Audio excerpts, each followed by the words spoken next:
ಸಲ ಬಾಗಿಲ ಸತ್ತಿಗೆ ಎದೆಯಲ್ಲಿ ಸ್ಪಂದನ ತೆರೆದರೆ ಬೀಸುವ ಗಾಳಿಯು ಹೇಳಿದೆ ಸಾಂತ್ವನ.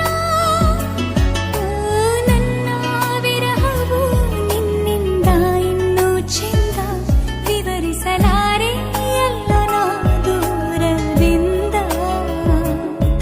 ನೆನಪನ್ನು ರಾಶಿ ಹಾಕಿ ಎಣಿಸುತ್ತ ಕೂರಲೇ ಕನ್ನಡಿಯ